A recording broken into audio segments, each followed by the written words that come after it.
Welcome to the World According to Craig, where people who are smarter and prettier and better than me come to tell their opinion of the world. Maybe I should rename this title. This week we'll be welcoming Meg Cerone.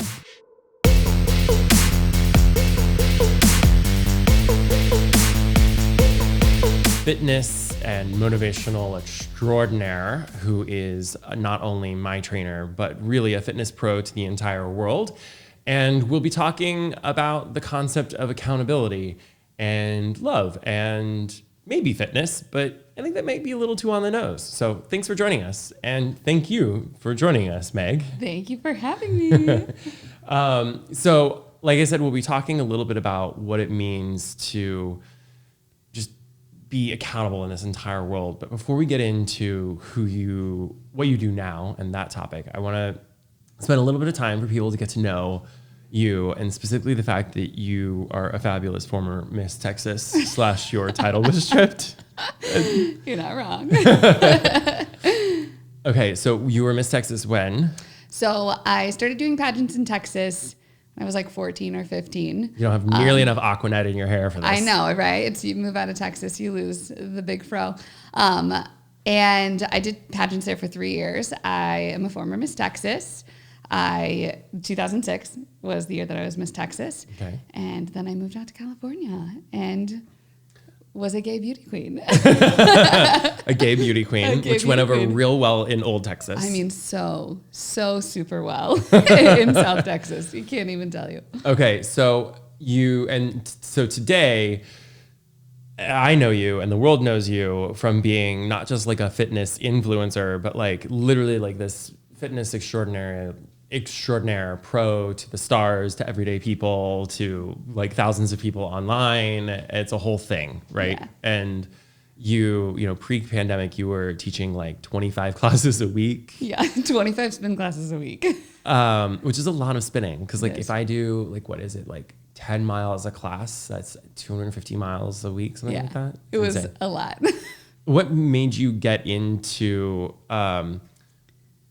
that line of work? Like what made you decide that you wanted to be in fitness? Because that's like, it's not an easy thing to do, right? No. Like I often think about like people who are masseuses and who love their job. I was like, so I feel great after massage, but like you just spent an hour like really working your muscles. You have to spend an hour motivating like 50 people on a bike. Yeah. It takes a special kind of soul to want to do that. Thank you for recognizing that. Fitness is, I feel like in a world that is completely unfair, completely 100% unfair, 100% of the time, fitness is the only thing that's fair, right? You get out exactly what you put in, no more and no less, right? If that could just be a life philosophy. Right, and especially now in this atmosphere, I find it to be so important to be able to have a hold of the outcome of something, right? I know if I do this amount of work, I know if I stick to this level of commitment, I'm going to get to point A, B, or C. Okay. So that for me was always my attraction to fitness. I've always been an active person. I grew up running and dancing. I was on point for like 10 years in ballet, loved. And so for me, I always wanted to make sure to share that with people. That was always something that I wanted to communicate.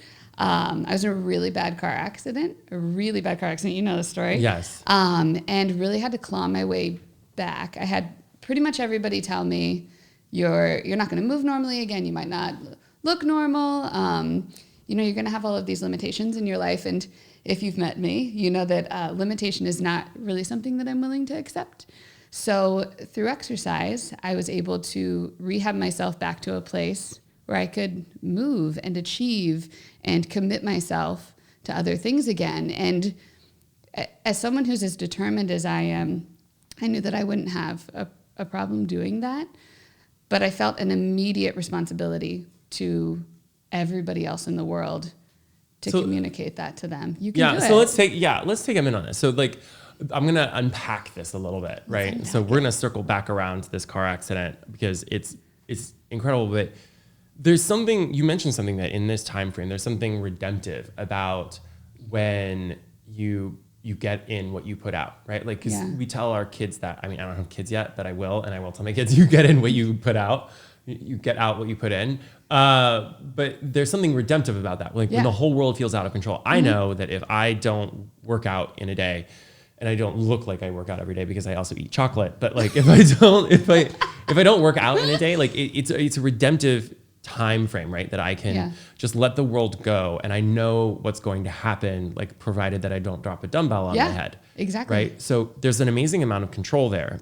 Yeah. But with that control comes accountability, because it's not like you can say, well, I did this and then it didn't happen, right? Yeah. Like if you lift this weight, your muscles respond, right? Like they become this stronger. is basic biology, right? 100%. Is it biology, kinesiology, physiology, It's physics, biology, it's chemistry, all of the things. it's all the E's.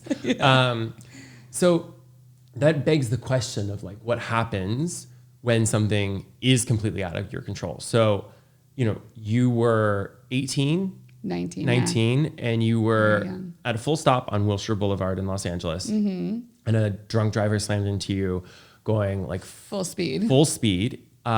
You survived because of the strength of your body, like through a dime-sized hole in your trachea, right? And you were in a medically induced coma. Yeah. I mean, your body shows up for you, right? And I feel like something that's gotten lost somewhere along the way, just societally for us, especially as Americans, is our bodies are known for what they look like, not what they do, right? And that's so, that's so diminishing. Because for me, even we're talking about, grew up doing pageants, your entire existence was predicated on what your body looked like. Starving. And then at this moment, you were training for a marathon, and you survived because of what your body did. Exactly. Not what it looked like. The way that I had treated it and what I had trained it for was able to show up for me. And for me, that was even a very transformative piece of information to have. I was like, oh shit. I woke up and was like, wow, here I am alive because I took care of myself. Was that really the first thought, or was it, I want pizza and my mouth is wired shut? Listen, having your mouth wired shut is a completely different ballgame. You're so thankful for what you have at that point, right? And your capability to say that I have the ability to make a decision right now. Where did that gratitude come from? Because I got news for you. Like when I dislocated my shoulder, and it popped out and popped back in playing kickball, I was not grateful that I dislocated my shoulder, right? Yeah. So like you're lying in a hospital bed, and people would not know this looking at you, that basically 70% of your body is titanium, right? It's so like much. from it's all of my face, all of your face, half of your body, which is amazing. Like you're gonna be that little old lady when your bones shrink, only like part of you shrinks. Yep. But super uneven. I didn't find myself filled with gratitude at dislocating my shoulder. You're coming out of a medically induced coma, and you are in incredible pain with your mouth wired shut. Yeah. Where does gratitude come from? I feel like you're right. You're like, lead me there, Meg. I feel like gratitude comes from, dancing with an edge. Not a lot of people would have made it through what I made it through, and not a lot of people. No, your body was crumpled like this. Yeah, like a can. Yeah. Right. I think that there's just an innate understanding after you go through something like that. One, this doesn't just happen. Like something led me here. This is a directive part of my path. But two, I have the capability to make decisions now. And after going through, an incident where you have zero control to make a decision or to change what happened to you, you wake up from something like that and you say, I have choices, right? I have a thought process. I have a body that might not be capable, but could be. Well, you were told you had no choices. You were told you would never walk again. I was told three different doctors said. Which is incredible to me. We have another guest coming on the show. We'll talk a little bit about the human body and what it can do, and like how doctors, they don't cure you, they keep you alive so that your body can cure itself, that your body can get better. But you were told that your body can't, you can't. And yet you found this control, this accountability. What you put in, you get out. Yeah. And a year later, I was totally okay. I mean, I was not moving as quickly, to say the least. But I think some of that is I'm Irish and incredibly stubborn. Like very stubborn. Nobody's going to tell me what to do. Maiden name O'Donoghue. Yeah. Nobody's going to tell me what to do. And I think I was very lucky I've studied the body my whole life. I've been active my whole life. all of the training certifications and all of the work with athletes and the work with so many different types of people really helped guide me to understand that nobody's body is the same, and there's absolutely no way that somebody could have definitively told me what I could and could not do. That is an impossibility. So this begs the question, and this is the topic of the hour, well, half hour, but is nobody can tell you what your body can and cannot do. But there are a whole lot of people trying to tell their bodies what they can and cannot do. We are inundated by pictures of abs all day long, and arms and swimsuits and breasts. It's all very pretty, but it's one of those things to where we are inundated with this messaging, and a lot of people are like, this is outside my control, and I can never look like this, and I can never do this. And with that control element, like when you what you put in, what you put out, like how do you get there? How do you get that accountability? Like how do you keep people accountable? You train people every day. How do you keep them accountable? Well, I think a huge part of that is understanding why you're doing something. So you'll hear with a lot of trainers, what's your why? Why are you getting into fitness? Why are you trying to make a change in your life? And I think... Because I want to look like a supermodel. Right, but why do you want to look like a supermodel? Like, what about that supermodel makes you think that you're, what kind of feeling does that he or she provoke, right? And I think when you get to the bottom of it, a lot of those answers are acceptance. But where does that acceptance come from? Largely it comes from yourself. Am I happy with the choices that I'm making? Am I able to lay my head down at night and be proud of myself and what I accomplished today? And 99% of the time that answer is no.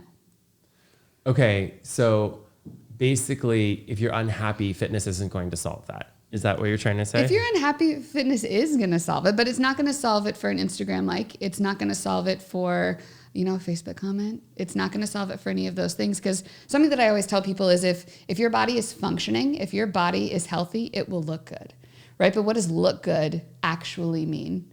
Look good means it's rested, it's trained, it's able to show up for you, it's healthy, your immune system works. Oh, look good is not six-pack abs. I see you've redefined things. Right, look out. So, okay, we have accountability, and then, but a lot of people out there, I think, are confusing accountability with acceptance, right? Yeah. And you're a trainer and you're training somebody and they're 350 pounds and they don't want to be. They've decided that like they don't want to have diabetes anymore, the type of diabetes that can be controlled with diet and exercise. They don't want to die of heart disease. And so they're with you and they're like, they're lifting the weights and they're like, I can't do it. I can't. Like, how do you keep them accountable when you're in the only profession where people pay you so they can tell you, no, I don't want to do that, right? Yeah. Like you show up to a training session and you're like, run. And you're like, no. You're like, why am I here? Yeah. You're like, do you mean no, or are we just being combative? I think a lot of people mistake needing guidance with somebody trying to control them, which is a huge part of training. I always try to remind people that I'm not here to control you. I cannot do the work for you. I can do the work with you. I can be here every step of the way. Generally, people doing hard things for themselves is not an easy concept to wrap your mind around, because doing things that are hard sometimes hurts, right? Like how many times have we been in a class climbing a hill and you're like flipping me off from the back row? What are we doing? I genuinely flip you off every day. It's fine. But, building things is hard, which is what makes them worth it. My number one mantra is there's a huge difference between being kind to yourself and being easy on yourself. Right. And you kind of have to find where that difference is. How do you convince someone to be hard on themselves in a world where everybody says, I deserve more, I want more, and sometimes they don't take into account what you need to put in to get that out. How do you convince people to put in that work? I am really weird about the word deserve. I very rarely use it. I don't believe people deserve a lot. You deserve what you work for. And so if we were to sit down and lay out on a piece of paper what you deserve. So you're not a Bernie Sanders voter. I am, Sorry, that was a Bernie Sanders dig. Oops. I can't say I am. But deserve is a weird one for me. I don't know if that's just the way that I was raised. My dad's also really, really strange about that word. You deserve what you work for. So if we were to write out the work that you just did, what do you actually deserve?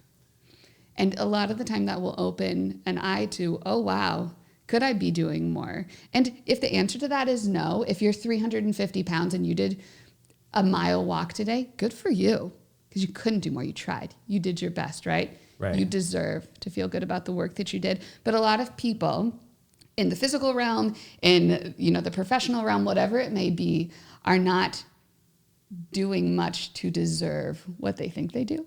Okay. And that realization is huge. So huge. There are a lot of people who confuse being kind to yourself with being hard or easy on yourself. Yeah. What do you say to those people? Like, how do you help them differentiate? Because, so when we look at the Dove Real Women campaign, Yeah. right, there's something great about saying they're all different shapes and sizes of women, but there's also a limit, right? Like, Yeah. we don't, like 2/3 of this country is obese, right? According Yes. to the latest statistics, our president is morbidly obese. Emphasis Yes. on the obese, less so much on the morbid. But it's, how do you get to a point where's the line between, that empowerment and self-love and not accepting something you shouldn't accept, Yeah. and accountability? Like, it can get very messy in there. Right. I think that, another thing that's really important, I try to remind people when we're going through a hard session or somebody's having a hard day, this isn't happening to you. This is happening for you. Okay. Right? Movement is a privilege. I learned that the very hard way. The very hard way. And if we have the capability to move our bodies, move them. If you have the capability to do something about the way that you feel and the way that you look, do it. If you have the resource to have a trainer, or even get out your iPhone that is a computer Right. and look something up. That's the difference between being kind to yourself. When you want to help yourself, you're being kind. When you want a way out, that's being easy. And unfortunately, that is the case often when people hire trainers. They want an excuse, they want an easy out. And I think instead, that's why people in Right. my If I line, put in these sessions, you're Yeah. gonna make me pretty. right, Like, and if I'm not, it's your fault. That's my favorite. make me pretty, Meg. Make Right. me pretty. Make me feel beautiful. You get out what you put in, and finding that kind of camaraderie with somebody else, and finding that kind of connection with, whether it's a room of people or with your personal trainer or with a YouTube channel or with an online platform, whatever it may be, is hugely transformative. Because when you surround yourself with people, right, who are doing things that you want to be doing, you're more likely to show up and do them. All this body positivity stuff is, I wouldn't say a hurdle to tackle, but it is a mindset to tackle. There is a difference between living a healthy lifestyle and having points of enjoyment, eating the chocolate that you love, ordering pizza on Right. Friday night. There's a big difference between that and not moving and gorging yourself and, feeding that. Love my cookies. Right. Like, Eat your cookies, eat them, but balance that with, a healthy habit, and make sure that you're taking care of the one body that you were given. so it's almost like you're saying, okay, so if you are overweight, Mm-hmm. but you're doing things and you're making choices, you can be kind to yourself. Like, don't Yeah. beat yourself up about the fact that you're overweight, No. but then also don't be upset that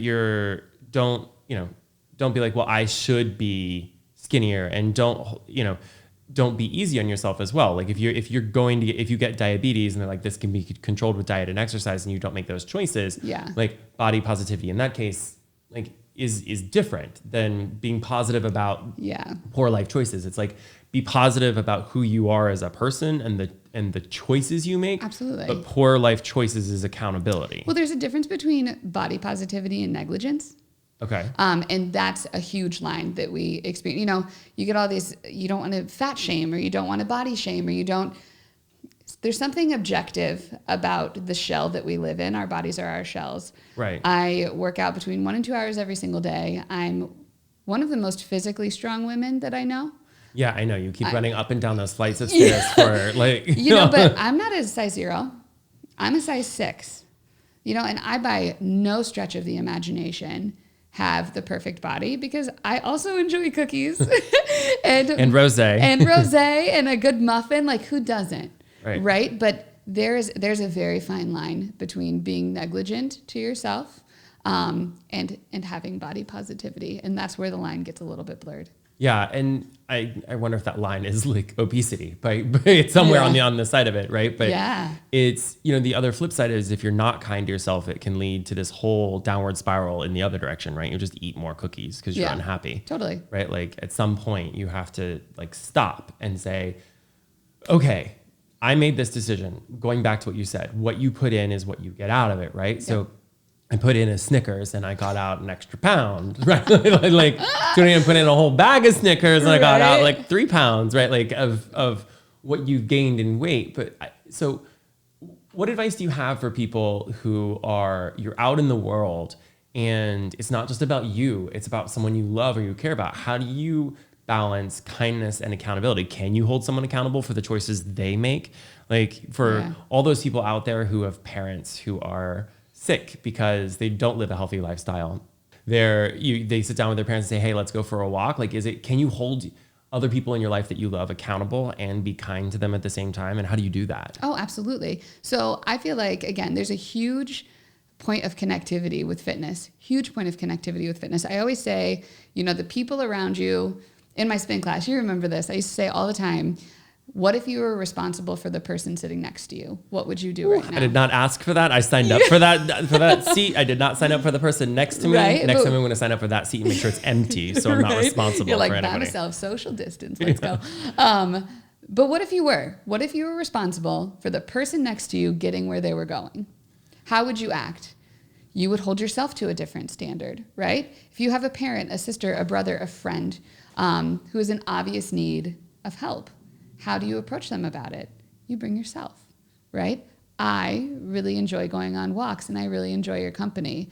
I want to make sure that I stay healthy and, uphold a healthy lifestyle. Would you join me? Could we do that together? What if they say no? Why?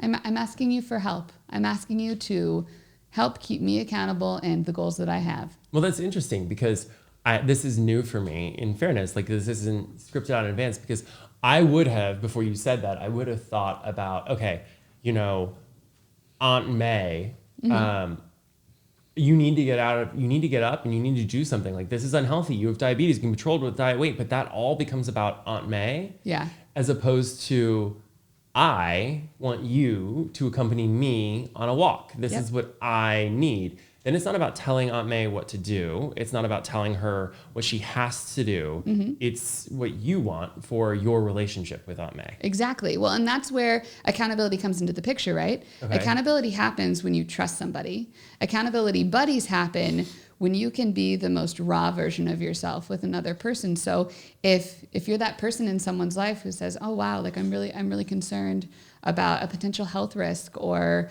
what could happen if we don't get you a little more active or in a little bit of a healthier place, that person's going to be 10 times more likely to open up to you because now you've exposed a vulnerability. So what happens when it goes astray? Because it's going to go astray. It's going to go astray with Aunt May, who I ask her to come walk with me, then I go away and she doesn't walk on her own. It's going to go astray with me, right? Like, it's going to go astray with each of us individually.